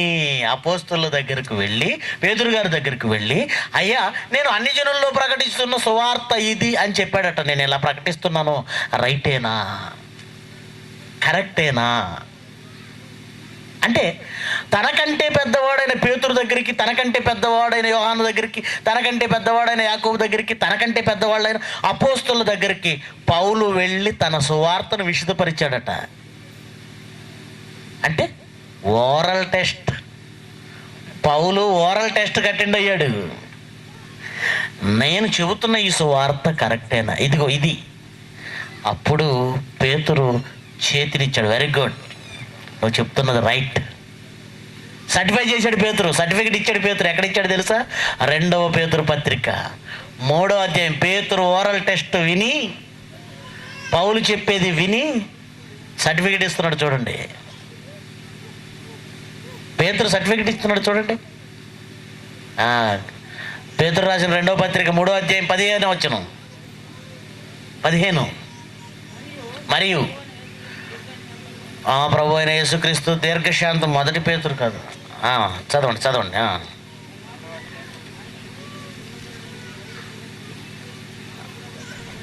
అవును, అలాగూ మన ప్రియ సహోదరుడైన పౌలు కూడా తనకు అనుగ్రహింపబడిన జ్ఞానము చొప్పున మీకు వ్రాసి ఉన్నాడు, పౌలుకు జ్ఞానము అనుగ్రహింపబడింది అని ఎవరు సర్టిఫై చేశారు? పేతురు సర్టిఫై చేస్తున్నాడండి. పౌలుకు జ్ఞానము అనుగ్రహించబడింది, పౌలుకు జ్ఞానం అనుగ్రహించబడింది. ఎంత చక్కటి ప్రాసెస్ అంటే, ఒక బోధకుడు తాను నేర్చుకున్నది రైటో రాంగో అని తనకంటే పెద్దలైన వారి దగ్గరకు వెళ్ళి దానిని విశదపరిచి వారి సర్టిఫికెట్ తీసుకోవాలి. దేశాలు పిడి సుందరరావు గారు ఎందుకు పరీక్షలు నిర్వహిస్తున్నారు వీళ్ళకి చాలామందికి అర్థం కాదండి. మొదట పరీక్షింపబడాలి. నువ్వు ఆపరేషన్ చేస్తావు, నువ్వు డాక్టర్ అని నేను సర్టిఫికెట్ ఇచ్చేస్తే నువ్వు చంపేస్తావేమో. నువ్వు ఎలా చేస్తున్నావో చెయ్యి, ఆపరేషన్ చెయ్యి. పరీక్ష, ఎగ్జామ్ ఉంటుందండి వాళ్ళకి. అలాగే వాక్యం ప్రకటించేవాడికి పరీక్ష ఉండాలి. సర్టిఫికేట్ చించేసి మీకు ఎగ్జామ్ అవసరం లేదంటున్నాడంటే ఎలాగో లోకాన్ని లేదా ఎలాగో విద్యార్థులని తప్పుత్రోవ పట్టిస్తున్నాడో మీరు అర్థం చేసుకోండి. అలాంటి వాడే ఏమంటే అసలు పరీక్ష అవసరం లేదన్నటువంటి వాడే నాకు పరిశుద్ధాత్మ నేరుగా చెప్తాడండి, పరీక్షలు లేవు, బైబిల్ చదవని అవసరం లేదు, దీన్ని నేర్చుకోని అవసరం లేదు, నేను నిలబడితే దేవుడే మాకు చెప్పేస్తున్నాడు అంటున్నాడు. వీడిలాగే చాలామంది బోధకులు కూడా మాకు పరిశుద్ధాత్మ దేవుడే చెప్పేస్తాడు, మేము బైబిల్ చదవండి అని చాలామంది చెప్తున్నారు. ఇది ఎంతవరకు నిజమో బైబిల్ నుంచి చూస్తే వీళ్ళు ఇలా చెప్పడానికి బైబిల్లో ఒక వాక్యాన్ని ఆధారంగా చూపిస్తున్నారండి. మాకు పరిశుద్ధాత్మే అన్నీ చెప్పేస్తాడు అనడానికి బైబిల్లో ఒక వాక్యాన్ని ఆధారంగా చూపిస్తున్నారు. ఆ వాక్యము మత్తయి సువార్త. ఆ వాక్యం ఏంటో మీరు చూడండి. మత్తయి సువార్త 10వ అధ్యాయము, మత్తయి సువార్త 10వ అధ్యాయము 18వ వచనం నుంచి. మత్తయి సువార్త 10వ అధ్యాయము 18వ వచనం నుంచి. వీరికి అన్యజనులకు సాక్షార్థమై నా నిమిత్తము మీరు అధిపతుల యొద్దకు తేబడుదురు. యేసుక్రీస్తు తన శిష్యులను ఇశ్రాయేలీయుల మధ్యకు పంపిస్తున్న రోజులవి. తొలిసారి అనుభవం వాళ్ళకి, తొలి అనుభవం అది. ప్రజల మధ్యకు వెళ్ళి సువార్త ప్రకటించడంలో తొలి అనుభవం వాళ్ళకి. అంతకుముందు అనుభవం లేదు వాళ్ళకి. ఇశ్రాయేలు ప్రజల మధ్యకు వెళితే, ప్రజల మధ్యకు సువార్త తీసుకొని వెళితే ఎలా ఉంటుందో తెలియదు వాళ్ళకి. యేసు ప్రభు చెప్తున్నాడు, మీరు వెళ్ళండి, ఇశ్రాయేలీయుల యూదుల్లోనికి వెళ్ళండి. అయితే ఏం జరుగుతుందో తెలుసా? ముందే చెప్తున్నాడు. బాబు మాట్లాడకయ్యా. ఇశ్రాయేలీయుల వీధుల్లోనికి వెళితే ఏం జరుగుతుందో చెప్తున్నాడు. ఏం జరుగుతుందట? వీరు అన్ని జనులకు సాక్షార్థమై నా నిమిత్తం మీరు అధిపతుల యొద్దకు రాజుల యొద్దకు సువార్త ప్రకటిస్తేనట కోర్టుకు ఎక్కుతారట. అధిపతులు, న్యాయాధిపతుల దగ్గరికి, రాజుల దగ్గరికి లాక్కెళ్తారట. ఏమన్నా ముందే చెప్పాడు, వెళ్ళక ముందే చెప్తున్నాడు. నేను కూడా మీకు మాట చెప్తాను. మీరు క్రైస్తవులు, మీరు సువార్త ప్రకటించవలసిన వారు. ఎందుకంటే యేసుక్రీస్తు ఏమన్నాడో మీకు తెలుసు. సర్వలోకమునకు వెళ్ళి సర్వ సృష్టికి సువార్త ప్రకటించండి అన్నాడు. ముందే చెప్తున్నాను, మీరు బైబిల్ తీసుకొని బయటకు వెళితే మిమ్మల్ని తీసుకెళ్ళి జైల్లో పెట్టేస్తారు అన్నాం అనుకోండి, ఎవరు వెళతారు చెప్పండి? నిజంగా చెప్పండి. జైల్లో పెట్టకపోయినా ఎవరు వెళ్ళడం లేదు, జైల్లో పెట్టకపోయినా ఎవరు వెళ్ళడం లేదు. కానీ యేసుప్రభు ఏం చెప్తున్నాడో తెలుసండి? నిజంగా మీరు సువార్త పట్టుకొని నా నిమిత్తం ప్రజల్లోనికి వెళితే వాళ్ళు ఏం చేస్తారు తెలుసా? ఇశ్రాయేలీల మధ్యకి వెళుతున్న అపోస్తలులతో చెబుతున్నాడు, వీరు మిమ్మల్ని అధిపతుల దగ్గరికి, రాజుల దగ్గరికి ఈడ్చుకొని వెళతారు. తర్వాత వారు మిమ్మల్ని అప్పగించినప్పుడు అప్పుడు ఎలాగూ మాట్లాడుదుము, ఏమి చెప్పుదుము అని చింతించకండి. ఎప్పుడు మీరు అప్పగింపబడినప్పుడు, మీరు మహాసభ ఎదుటికి వెళ్ళినప్పుడు, మీరు కోర్టుకు వెళ్ళినప్పుడు, మీరు న్యాయాధిపతి ముందు నిలబడినప్పుడు, రాజు ముందు నిలబడినప్పుడు ఏం మాట్లాడాలా అని చింతించకండి, భయపడకండి. మీరేమి చెప్పవలెనో అది ఆ గడియలోనే మీకు అనుగ్రహింపబడుతుంది. మీరేం చెప్పవలెనో అది ఆ గడియలోనే మీకు అనుగ్రహింపబడుతుంది. బాగా వినాలి. తర్వాత మీ తండ్రి ఆత్మ మీలో ఉండి మాట్లాడుచున్నాడే కానీ మాట్లాడువారు మీరు కారు. ఇదండి, ఈ వాక్యాన్ని తీసుకున్నాడు వాడు. తీసుకొని చాలామంది ఇదే వాక్యాన్ని తీసుకొని ఏమంటే ఆత్మే మనలో ఉండి మాట్లాడతాడు. ఆ టైంకి ఏం మాట్లాడాలా అని మనం చింతించాల్సిన అవసరం లేదు. ఏమంటే ఈ బైబిల్ కాలేజీలకు వెళ్ళనవసరం లేదు, బైబిల్ సెమినార్లకు అటెండ్ కానవసరం లేదు, ఏం చెప్పాలా అని ప్రిపేర్ అవ్వనవసరం లేదు, నేర్చుకోనవసరం లేదు. ఆ గడియలోనే మనకు అనుగ్రహింపబడుతుంది అని చాలామంది చెప్పుకుంటున్నారు. ఇది బోధ చేసే ప్రతి ఒక్క బోధకుడి కోసం వ్రాయబడిందా? ప్రజల మధ్య సువార్త ప్రకటించే విషయం రాయబడిందా? ఆలోచించండి. అక్కడ ఏమన్నాడు? మీ నిమిత్తము మిమ్మును, ఏమంటే నా నిమిత్తం మిమ్ముని రాజుల దగ్గరకు, అధిపతుల దగ్గరకు తీసుకెళ్తారు. అంటే ఎప్పుడన్నమాట ఇది?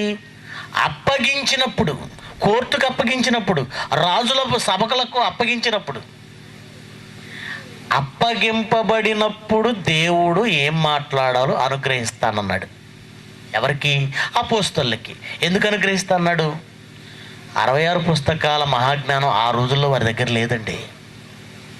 ఈ 27 క్రొత్త నిబంధన పుస్తకాలు 27 ఉన్నాయే, ఇవి ఎప్పుడు రాయబడ్డాయి? యేసుక్రీస్తు వెళ్ళిపోయిన తర్వాత రాయబడ్డాయి తప్ప యేసుక్రీస్తు ఉన్నప్పుడు రాయబడలేదు. మరి వీళ్ళు వెళుతున్నారు, సువార్తకి వెళుతున్నారు, మరి ఏం మాట్లాడాలో వాళ్ళకి తెలియదు. అందుకే దేవుడేమన్నాడంటే, నాయన మీరేం కంగారు పడకండి, మీరు రాజుల దగ్గరికి వెళతారు కదా, వాళ్ళు మిమ్మల్ని అప్పగిస్తారు కదా, ఏం మాట్లాడాలని భయపడకండి. అప్పుడు మీరు మాట్లాడిన అవసరం లేదు, పరిశుద్ధాత్మ మీలో ఉండి మాట్లాడతాడు అన్నాడు. పరిశుద్ధాత్మ మనలో ఉండి మాట్లాడేది సువార్త ప్రకటించేటప్పుడా, అధిపతుల దగ్గర నిలబడినప్పుడా? ఏముంది అక్కడ చెప్పండి? సువార్త ప్రకటించేటప్పుడు మనలో ఉండి మాట్లాడతానన్నాడా? అధిపతుల దగ్గర నిలబడినప్పుడు వాళ్ళకి సమాధానం చెప్పడానికి మాట్లాడతానన్నాడా? చాలా తేడా ఉందండి. ప్రజలకు వెళ్ళి వాక్యం బోధించాలి, సువార్త ప్రకటించాలి, వాళ్ళ జీవితాలను బాగు చేయాలి. అప్పుడు నువ్వేం చేయాలో తెలుసా? బైబిల్ను బాగా పరిశోధించి, బైబిల్ను బాగా నేర్చుకొని, వాక్యాన్ని బాగా నేర్చుకొని సిద్ధపడి అప్పుడు ప్రజల దగ్గరికి వెళ్ళాలి. నేను మాట అడుగుతాను, వాక్యం బోధించడానికి పరిశుద్ధాత్ముడు నేరుగా మీలోకి వచ్చేసి ఆయనే మాట్లాడితే, మళ్ళీ రిపీట్ చేస్తాను, బోధకులకు పరిశుద్ధాత్ముడే వారిలోనికి వచ్చేసి ఏం మాట్లాడాలో మాట్లాడేస్తే దేవుడు బైబిల్ ఇవ్వడం అవసరమా? ఏంటి అవసరం? నాకు ఆలోచించి చెప్పండి. ప్రజలకు ఏం చెప్పాలో దేవుడే నేరుగా ఇస్తాడు, పరిశుద్ధాత్ముడే వచ్చేసి మాట్లాడతాడు. అలాంటప్పుడు బైబిల్ దేనికి? మీరు బైబిల్ బోధించాలి. అప్పుడు దేవుడు ఏం చేస్తాడు? పరిశుద్ధాత్మ మీలో పంపిస్తాడు, ఆ పరిశుద్ధాత్ముడే మాట్లాడేస్తాడు. మీకు కూడా బైబిల్ దేనికి? బైబిల్ అవసరం లేదు. కానీ దేవుడు 66 పుస్తకాల బైబిల్ ఇచ్చాడు. ఎందుకు ఇచ్చాడు చెప్పండి? ఎందుకు ఇచ్చాడు?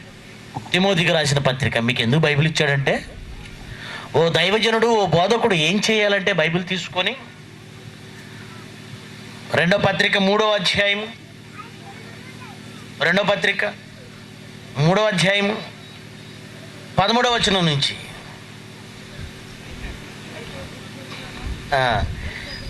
3వ అధ్యాయం 2వ తిమోతి 3వ అధ్యాయం 13వ వచనం. అయితే దుర్జనులను, వంచకులను, ఇతరులను మోసపరచుచు తామును మోసపోవచ్చు, అంతకంతకు చెడిపోవుదురు. క్రీస్తు యేసునందు ఉంచవలసిన విశ్వాసము ద్వారా రక్షణార్థమైన జ్ఞానము నీకు కలిగించుటకు శక్తిగల పరిశుద్ధ లేఖనము. రక్షణార్థమైన జ్ఞానము నీకు కలిగించేదేది? పరిశుద్ధ లేఖనం. ఎక్కడుంది అది? 66 పుస్తకాలు. రక్షణార్థమైన జ్ఞానము నీకు రావాలంటే ఈ 66 పుస్తకాల్లో ఉన్న పరిశుద్ధ లేఖనం నీకు కావాలి. చదవండి మళ్ళా దాన్ని. రక్షణార్థమైన జ్ఞానము నీకు కలిగించుటకు శక్తిగల పరిశుద్ధ లేఖనమును బాల్యము నుండి నీవెరుగుదువు. ఎలా? నీవు నేర్చుకొని. తిమోతి ఏం చేశాడటండి? తిమోతి నేర్చుకున్నాడు. సంఘం ముందు నిలబడగానే పరిశుద్ధాత్మ వచ్చేసి ఏం చెప్పాలో చెప్పలేదు తిమోతికి. తిమోతి నేర్చుకున్నాడు. నీవు నేర్చుకొని రూఢి అని తెలుసుకున్నవి ఎవరి వలన నేర్చుకుంటివో ఆ సంగతి తెలుసుకొని వాటి యందు నిలకడగా ఉండు అన్నాడు. 16 వాక్యం చెప్పే బోధకుడు, దైవజనుడు సన్నద్ధుడై అంటే ప్రిపేర్ అవ్వు. దైవజనుడు ప్రిపేర్ అవ్వాలి. దైవజనుడు సన్నద్ధుడై ప్రతి సత్కార్యమునకు, సత్కార్యము అంటే సువార్త ప్రకటించడం తప్ప సత్కార్యం అంటే మరో అర్థం లేదు బైబిల్లో.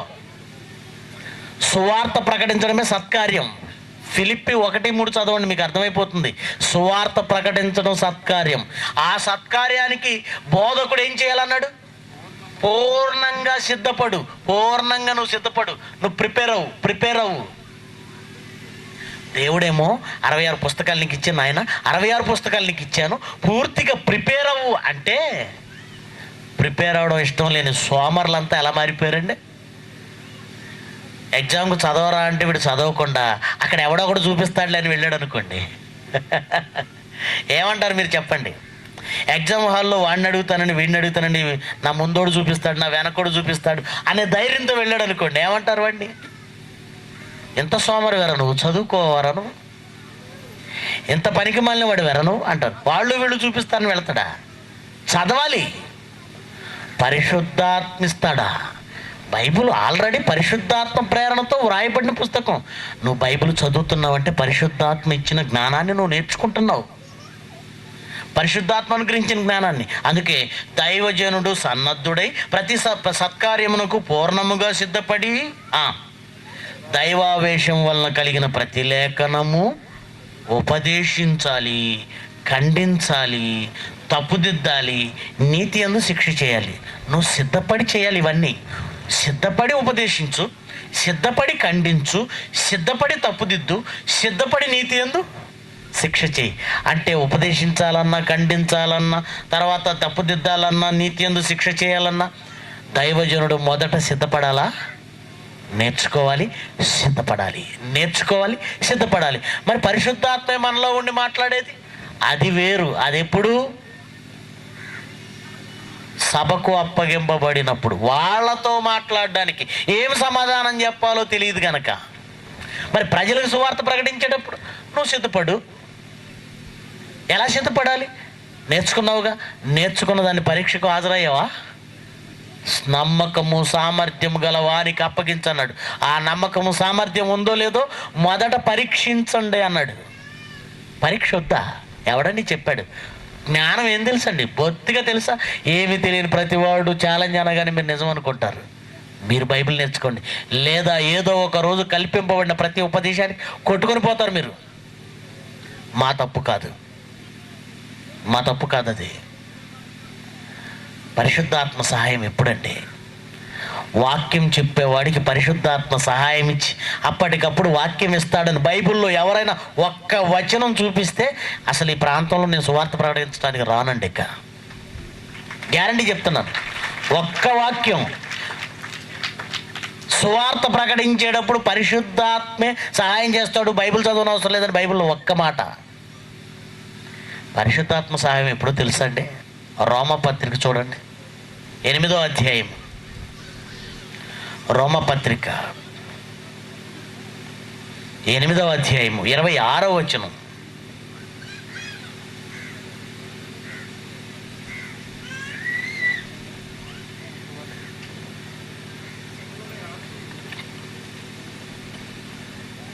రోమ 8:26. అటువలే ఆత్మయు మన బలహీనతను చూసి సహాయం చేయుచున్నాడు. ఆత్మ కూడా మన బలహీనతను చూసి సహాయం చేస్తున్నాడట. దేని విషయంలో సహాయం చేస్తున్నాడు చూడండి అక్కడ. ఎలా అనగా, మనము యుక్తముగా ఎలాగో ప్రార్థన చేయవలనో మనకు తెలియదు కానీ ఉచ్చరింప శక్యము కాని మూలుగులతో ఆ ఆత్మ తానే మన పక్షముగా విజ్ఞాపన. ఏ విషయంలోనండి సహాయం? నిజంగా యుక్తంగా ప్రార్థన చేయటం అంటే మనలో ఎవరికి తెలియదటండి. పరలోకమందున్న దేవునికి యుక్తంగా ప్రార్థన చేయటం మనకు తెలియదు. అప్పుడు మనలో ఉన్న ఆత్మ ఉచ్చరింప శక్యం కాని మూలుగులతో తానే మన పక్షంగా విజ్ఞాపన చేస్తున్నాడు. ఆయన మనకు చేస్తున్న సహాయం ఇది. ఓ బోధకుడిగా నువ్వు వాక్యం చెప్పాలా? అయితే నిన్నేమన్నాడు తెలుసా? ఈ గ్రంథములోని వచనములను చదువువాడును చదివి గైకొనువాడు ధన్యుడు. దేవుడే వచ్చి మాట్లాడితే నిన్నెందుకు చదవమన్నాడు? చదివేవాడు ధన్యుడు ఎందుకు అంటాడు? లేఖనంలో పరిశోధించేవారు గనులను ఎందుకు రాయిస్తాడు? సాక్షాత్తు ఏమండి పరిశుద్ధాత్ముడే వచ్చేసి అన్నీ చెప్పేస్తే నువ్వు పరిశోధించవలసిన అవసరం లేదు, చదవవలసిన అవసరం లేదు, నేర్చుకోవాల్సిన అవసరం లేదు, అసలు ఈ బైబిలే నీ దగ్గర ఉండవలసిన అవసరత లేదు. కనుక ఎంతమంది ఎన్ని తప్పుడు బోధలతో సమాజాన్ని తప్పుత్రోవ పట్టిస్తున్నారో, నిన్ను కుయుక్తితో ఎలా పాతాళానికి లాక్కెళ్తున్నారో నువ్వు ఆలోచించు. పరిశుద్ధాత్మ సహాయం ఎక్కడో తెలుసా? నువ్వు ప్రార్థన చేయటం నీకు తెలియదు, అందుకని నీలో ఉన్న పరిశుద్ధాత్మ నీకు తెలియని మూలుగులతో, నువ్వు ఉచ్చరింపలేని మూలుగులతో దేవునికి ప్రార్థన విజ్ఞాపన చేస్తాడు. మరొక మాట చూపించి ముగించేస్తాను. యోహాను సువార్త పరిశుద్ధాత్మ ఏ విషయంలో మనకు సహాయం చేస్తున్నాడు, ఏ విషయంలో ఉపయోగపడుతున్నాడో చూడండి. 16వ అధ్యాయము, యోహాను సువార్త 16వ అధ్యాయం 8వ వచనం 7 నుంచి చదువుదాం. 16వ అధ్యాయము యోహాను సువార్త 16వ అధ్యాయం 7 నుంచి. అయితే నేను మీతో సత్యం చెప్పుచున్నాను, నేను వెళ్ళిపోవటం వలన మీకు ప్రయోజనకరం. నేను వెళ్ళని ఎడల ఆదరణకర్త మీ దగ్గరకు రాడు. అంటే ఎవరు వెళితే ప్రయోజనకరం, ఎవరు వస్తే ప్రయోజనకరం? యేసుప్రభు వెళ్ళిపోతే ప్రయోజనకరం, పరిశుద్ధాత్మ వస్తే ప్రయోజనకరం. ఎవరు వెళ్ళి ఎవరు వస్తే ప్రయోజనకరం? పరిశుద్ధాత్మ వస్తే ఉపయోగం అన్నాడు. ఏంటి ఉపయోగం, ఏంటి ప్రయోజనం? 8వ వచనం చెప్తున్నాడు. ఆయన వచ్చి ఎలా ఉపయోగపడతాడంటే, పాపమును గూర్చి, నీతిని గూర్చి, తీర్పును గూర్చి లోకమును ఒప్పుకొన చేస్తాడు. పరిశుద్ధాత్మ వచ్చి ఏం చేస్తాడట? నీలో ఉండి నీకు బోధ చేస్తాడని చెప్పలేదు ఏంటంటే, ఇక్కడ పెన్ను పెట్టగానే పాట వచ్చేస్తుందని చెప్పలేదు ఏంటండి? పరిశుద్ధాత్మ గురించి చాలామందికి తెలియదండి. చాలా దారుణంగా మాట్లాడుతున్నారు, చాలా దారుణంగా. మొన్ననే చర్చికి వెళ్ళండి విజయవాడలో, పరిశుద్ధాత్ముడు మన మధ్య సంచరించి వెళ్ళిపోయాడని చెప్తున్నాడు. పాడబాడారు అందరూ కలిసి, చాలా విపరీతంగా. కింద బైబిల్ పెట్టారు, బైబిల్ మీద ఎగురుతుంది ఒక ఆవిడ. బైబిల్ దొక్కేస్తుంది, ఎగురుతుంది, బైబిల్ దొక్కేస్తుంది. ఏంటంటే పరిశుద్ధాత్ముడు వచ్చాడట. పరిశుద్ధాత్ముడు వచ్చి ఏం చేశాడు? వాళ్ళ మధ్య సంచరించి వెళ్ళిపోయాడట. ఇది వాక్యానికి ఎంత విరుద్ధమో తెలుసా? ఆయన ఎల్లప్పుడూ మన మధ్య ఉండడానికి వచ్చాడు, ఎక్కడికి వెళ్ళడు. మనలో ఉన్నాడు, ఎక్కడికి వెళ్ళడు. మరి ఇదేంటి? పాడబాడినంతసేపు నీ మధ్య సంచరించి వెళ్ళిపోయాడని చెప్తున్నావు. నీ ఇష్టమేనా? పరిశుద్ధాత్మ ఏం చేస్తాడో తెలియని ప్రతివాడు పరిశుద్ధాత్మకు వ్యతిరేకంగా చాలా తప్పులు చేస్తున్నారు. చదవండి, ఏం చేస్తాడు పరిశుద్ధాత్ముడికి వచ్చి? ఆయన వచ్చి ఏం చేస్తాడు? నీకు స్వస్థత వరాలు ఇస్తానని చెప్పలేదు. ఆయన వచ్చి భాషల వరం ఇస్తానని చెప్పలేదు. ఆయన వచ్చి దయ్యాలను వెళ్ళగొట్టే వరం ఇస్తానని చెప్పలేదు. ఆయన వచ్చి ప్రవచనాల వరాలు ఇస్తాడని చెప్పలేదు. ఆయన వచ్చి లోకానికి చేసేదేంటో తెలుసా? అపోస్తలుల కోసం చేసింది వేరు, చాలామందికి తేడా తెలియలేదు. అపోస్తలులకు ఇచ్చింది వేరు, లోకానికి చేసింది వేరు. అపోస్తలులకు స్వస్థత వరాలు ఇచ్చాడు, అపోస్తలులకు ప్రవచన వరాలు ఇచ్చాడు, అపోస్తలులకు భాషల వరాలు ఇచ్చాడు, అపోస్తలులకు దర్శనాల వరాలు ఇచ్చాడు. మొదటి శతాబ్దంలో ఎన్నిక కాబడిన కొందరికి అవి ఇవ్వబడ్డాయి. కానీ లోకమంతటికి ఇచ్చింది ఏంటో తెలుసా? పాపమును గూర్చి ఒప్పుకొన చేస్తాడు. పరిశుద్ధాత్మ రావడం వలన నీకు ఉపయోగం ఏంటో తెలుసా? పాపమును నువ్వు ఒప్పుకుంటావు. అది ఏమండి, పరిశుద్ధాత్మ వస్తే తప్ప పాపమును ఒక మనిషి ఒప్పుకోలేడా? యేసుప్రభు మాట్లాడిన మాటను మనం ఆలోచిస్తున్నాం. పరిశుద్ధాత్మ వచ్చి పాపమును గూర్చి ఒప్పుకొని చేస్తాడట మనల్ని. పరిశుద్ధాత్మ రాకపోతే పాపాన్ని మనం ఒప్పుకోమండి. పలానది పాపం అని మనం ఒప్పుకోలేము పరిశుద్ధాత్మ లేకపోతే. అది ఎలాగనుకుంటున్నారా? లోకంలో హత్య పాపమా కాదా? హత్య పాపమా కాదా? పాపమే. వ్యభిచారం పాపమా కాదా? పాపమే. అత్యాచారం పాపమా కాదా? పాపమే. ఇవన్నీ పాపాలని క్రైస్తవుడిగా నువ్వే ఒప్పుకుంటున్నావా? పరిశుద్ధాత్మను పొందని లోకంలో అందరూ ఒప్పుకుంటున్నారా? అందరూ ఒప్పుకుంటున్నారు కదా.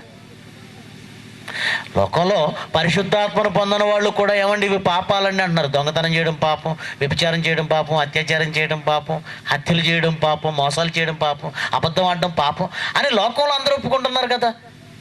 మరి పాపాలను లోకం కూడా ఒప్పుకుంటుంటే యేసుప్రభు ఏమంటున్నాడు? పరిశుద్ధాత్మ వస్తే తప్ప పాపం ఒప్పుకోదు అన్నట్టు మాట్లాడుతున్నాడు. పరిశుద్ధాత్మ వచ్చి ఒప్పుకోవాల్సినంత అవసరమే ఉంది, పరిశుద్ధాత్మ వచ్చి ఒప్పించాల్సిన అవసరమే ఉంది. పాపాలని అందరూ ఒప్పుకుంటున్నారు కదా, అనుకుంటున్నారు కదా. కాదంటే మనకు తెలిసి పాపం అంటే ఒక హత్య మాత్రమే. ఒక వ్యభిచారం చేయడం పాపం మన దృష్టిలో, ఒక అబద్ధం ఆడడం పాపం మన దృష్టిలో, ఓ మోసం చేయడం పాపం మన దృష్టిలో, ఒక దొంగతనం చేయడం పాపం మన దృష్టిలో. కానీ ఇవి మాత్రమే కాదు, అసలైన పాపము మరొకటి ఉంది. అదేంటో తెలుసా? దేవుడు చెప్పింది చెయ్యకపోవడం అన్నింటికంటే భయంకరమైన పాపం. ఆదాము అవ్వలు ఉన్నారు. ఏమన్నా వాళ్ళు హత్య ఏమైనా చేశారా? వ్యభిచారం ఏమైనా చేశారా? దొంగతనం ఏమైనా చేశారా? మోసం ఏమైనా చేశారా? మరి ఎందుకంటే దేవుడు వాళ్ళని నెట్టేశాడు ఏదేలో నుంచి? చెప్పిన మాట వినలేదు. అది అన్నిటికంటే పాపం. ఆజ్ఞాతిక్రమమే పాపం. దీన్ని బేస్ చేసుకొని ఆలోచిస్తే ఈరోజు చాలామంది చాలా పాపాల్లో ఉన్నారు, క్రైస్తవులే. ఎలా? పైగా ఈ పాపాలను అనుకోవటం లేదు, అది పాపం అంటే ఒప్పుకోవటం లేదు చాలామంది. యేసుప్రభువు మాట చెప్పాడండి. ఏంటా మాట? ఏమి తిందుమో ఏమి త్రాగుదుమో అని మీ దేహమును మీ ప్రాణమును గూర్చేయనను, ఏమి ధరించుకుందుమో అని మీ దేహమును గూర్చేయనను చింతించకండి అన్నాడు. అంటే అర్థం ఏంటి? మీరు ఏం తినాలో ఏం తాగాలో రేపటికి ఏం వండుకోవాలో ఏం కట్టుకోవాలని ఆలోచించకండి అన్నాడు. మరి ఏం చేయాలి? రాజ్యమును నీతిని మొదట వెతకండి అన్నాడు. అంటే ఇప్పుడు క్రైస్తవులుగా మనం ఏ పనిలో ఉండాలి? ఆయన రాజ్యము ఆయన నీతి, ఆయన రాజ్యము ఆయన నీతి, ఆ పనిలో ఉండాలి. మరి తిండేలా? ఆకాశ పక్షులు చూడండి అన్నాడు. ఆకాశ పక్షులు ఏం చేస్తున్నాయి? అవి ఏమన్నా వెత్తుతాయా, కోత కోస్తాయా, కొట్లలో కూర్చుకుంటాయా? అవి విత్తవు కోయవు, కొట్లలో కూర్చుకోనవు కదా. వాటిని నీ తండ్రి పోషిస్తున్నప్పుడు నువ్వు దేవుడి పనిలో ఉండు, నేను నిన్ను పోషిస్తాను అన్నాడు. ఎంతమంది ఇది పాటిస్తున్నారు ఈరోజు? మీతోనే చెప్తున్నాను. ఏమంటే మీరు ఏం తింటారో దేవుడు చూసుకుంటారు. రేపటి నుంచి నాతో మీటింగ్కి రండి కర్నూలు అంటే మీలో ఎంతమంది వస్తారు? చేస్తండి. భలే చెప్పేవులే. తినడానికి చూసుకోపోతే ఎట్టా? ఇదో పెద్ద పాపమా? కడుపుకు బతకడానికి కడుపుకు కూడా పని చేసుకోకూడదా అని అంటారా? లేదంటే ఇది పెద్ద పాపం అండి అని ఒప్పుకుంటారా? దేవుని రాజ్యమును దేవుని నీతిని వెతకడానికి ఈరోజు బ్రతుకుతున్న వాళ్ళు ఎంతమంది? మధ్యలో బండ్లో 2 రోజులు మీటింగ్ కనుక మీ పనులన్నీ ఆపారు. రోజు మీటింగ్ మీ పనులు ఆపేయండి, మీరు ఎలా బతకాలో దేవుడు చూసుకుంటాడు. మీకు వాక్యం చెప్తాను, దేవుడిని నీతిని వెతకండి అన్నాను అనుకోండి, ఎంతమంది ఉంటారు? 2 రోజులు కనుక సెలవు పెట్టారు, రేపు ఒక్కరోజు పెంచుతామంటే సగం మంది డౌట్. ఇక్కడ ఎల్లుండి కూడా ఉంటుందంటే ఆ సగంలో ఇంకో సగం పడిపోద్ది. నెక్స్ట్ డే కూడా ఉంటుందంటే నేనే ఉంటాను, ఎవరు ఉండరు. ఎందుకు? పని చేసుకోవద్దా అండి? పనికి వెళ్ళొద్దా? పొలం పని చేయొద్దా? కూలి చేసుకోవద్దా? కడుపు తెచ్చుకోవద్దా? కడుపుకు తెచ్చుకోవడం పాపమని నువ్వు అనుకోవడం లేదు. దేవుడు అన్నాడు, నా రాజ్యమును నీతిని మొదట వెతకండి, ఆ తర్వాత మీకు అనుగ్రహింపబడతాయి అన్నాడు. ఈ మాట క్రైస్తవులు ఎవరు నమ్ముతారండి? ఇది పాపం అని ఎవరికైనా తెలుసా అండి? ఎవ్వరు ఒప్పుకోరండి ఇది పాపం అంటే. కానీ పరిశుద్ధాత్మ వచ్చిన వాడు మాత్రం ఒప్పుకొని తీరుతాడు. అవునండి, దేవుని రాజ్యమును నీతిని వెతకడం అనేసి ఇదేంటండి, పని కోసం జానడి పొట్ట కోసం వెళుతున్నాను అని ఎవరు చెప్పగలరు? నిజంగా పరిశుద్ధాత్మ ఉన్నవాడు చెప్పగలడు. నిజంగా పరిశుద్ధాత్మ ఉన్నవాడు చెప్పగలడు. మీకు అర్థం కావడానికి మరొకటి చెప్తాను.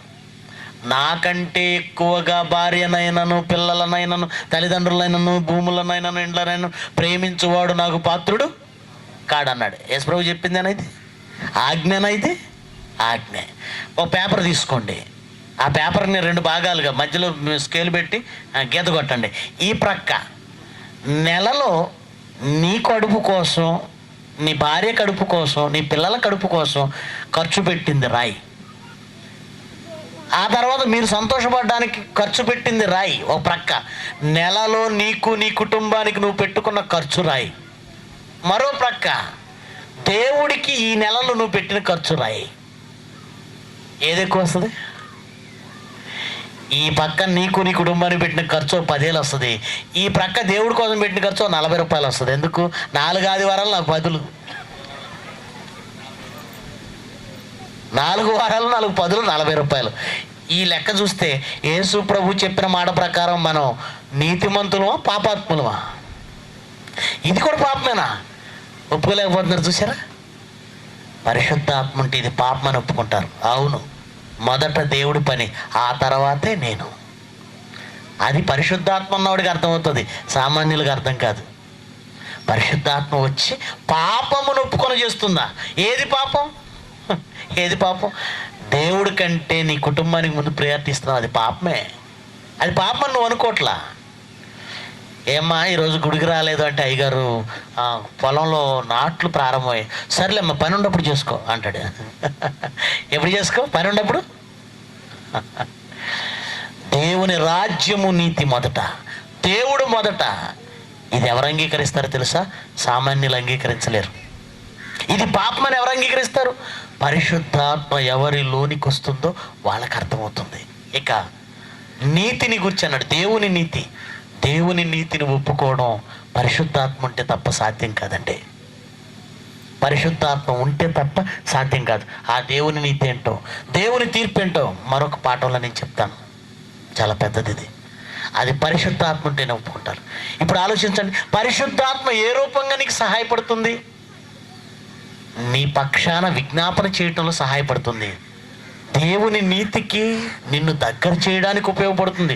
అంతేగాని నువ్వు ప్రసంగం చేయడానికి నీలో ఉండి నువ్వు బైబిల్ చదవని సోమరివైనా, ప్రిపేర్ కాకపోయినా ఏం పర్లేదు నేను ఉంటాను అంట పరిశుద్ధాత్మ. పరిశుద్ధాత్మ సహాయం ఎప్పుడు? ప్రసంగం చేయడానికి పరిశుద్ధాత్మ సహాయం రాదండి. ఒకనాడు లేఖనాలు వ్రాయడానికి పరిశుద్ధాత్మ ప్రేరణ వచ్చింది. అది ప్రవక్తలకి. ప్రవక్తల కాలం అయిపోయింది. ఇప్పుడు నేను రాస్తున్నానంటే బైబిల్ నువ్వు తప్పుపడుతున్నావు. ఎందుకంటే ప్రతి వాళ్ళని నమ్ముతున్నారు. వినండి, ఎవరు చెప్పినా వినండి, కానీ వాక్యానుసారమా కాదో చూసుకోండి. లేకపోతే పాతాళానికి వెళ్ళిపోయే భయంకరమైన పరిస్థితి. ఆలోచించండి, మంచి నిర్ణయం తీసుకోండి. పరిశుద్ధాత్మ సహాయం ఎప్పుడు? ప్రార్థన చేసుకుందాం. ప్రేమ కలిగిన మా తండ్రి, మీకు వందనాలు. ఎందరో వాక్యంలో మీ యొక్క ప్రణాళికను దారి మళ్ళిస్తున్నారు. అనేకులను మోసపుచ్చుచూ తామును మోసపోతున్నారు. నేర్చుకొనిన పరిశుద్ధ లేఖనమును ప్రక్కన పెట్టి అర్థం లేని ఆలోచనలతో సమాజాన్ని మోసపుచ్చుతున్న ఎందరో ఈరోజున్నారు. అబద్ధ ప్రవక్తలుగా, అబద్ధ బోధకులుగా. అలాంటి వారి నుంచి మేము తప్పించుకోవాలంటే మీరు మాకిచ్చిన ఈ జ్ఞాన గ్రంథమే దిక్కు. ఇది మనుషుల కల్పితం కాదు, మీరు వ్రాయించింది. మనుషుల మాటలు వింటే మేము మోసపోతాం, వాక్యమును వింటే మేము రక్షింపబడతాం. మీ పిల్లలు ఆ దిశగా అడుగులు వేస్తూ లేఖనములందు వారి మనస్సును స్థిరం చేసుకున్నటకు సహాయం చేయమని, ఎంత మంచి కార్యక్రమానికి నడుము బిగించిన మీ బిడ్డలను జ్ఞాపకం చేసుకొని, భోజనానంతరం అలాగే రాత్రికి జరగబోయేటువంటి చివరి సభను విజయవంతం చేయమని అర్థిస్తూ యేసుక్రీస్తు వారి అతి శ్రేష్టమైన నామాన్ని ప్రార్థన సమర్పిస్తున్నాము తండ్రి. ఆమెన్.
నామకార్థ బోధకుడా, అనుకూల బోధ చెయ్యకురా.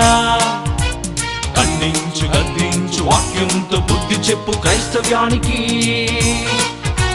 ఖండించు గద్దించు వాక్యంతో బుద్ధి చెప్పు క్రైస్తవ్యానికి.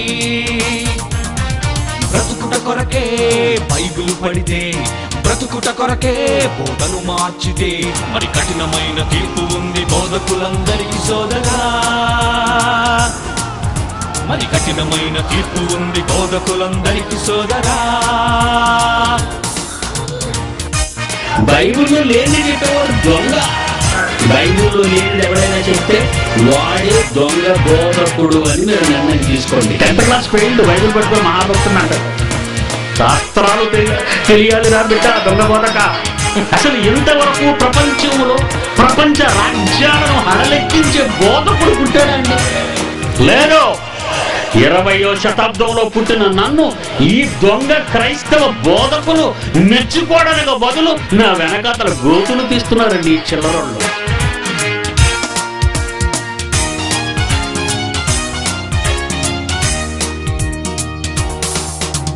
గుడి అంటే గోపురం గోడలని తప్పుగా బోధిస్తే శిక్ష తప్పదని, గుడి అంటే గోపురం గోడలని తప్పుగా బోధిస్తే శిక్ష తప్పదని, మందిరాలు కడతామని మంద ఎక్కువయ్యారని సిమెంటుతో కట్టేది గుడి కాదు, మందిరాలు కడతామని మంద ఎక్కువయ్యారని సిమెంటుతో కట్టేది గుడి కాదు. దేహమే దేవాలయం, ఆత్మకే అది ఆలయం, దేహమే దేవాలయం, పరిశుద్ధాత్మకే అది ఆలయం.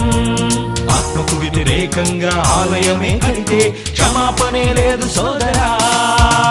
నామకార్థ బోధకుడా, అనుకూల బోధ చెయ్యకురా. ఖండించు గద్దించు వాక్యంతో బుద్ధి చెప్పు క్రైస్తవ్యానికి, ఖండించు గద్దించు వాక్యంతో బుద్ధి చెప్పు క్రైస్తవ్యానికి. దొంగ బోధకుల మాట వినకండి, మోసపోతారు. స్వస్థత సవాలు చేసి స్వస్థత చేసేవాడు ఎవడైనా ఉంటే ప్రపంచంలో ఎవడైనా తీసుకురండి. 2 నిమిషాల్లో ఓడించేస్తాను స్టేజ్ మీద, 2 నిమిషాల్లో.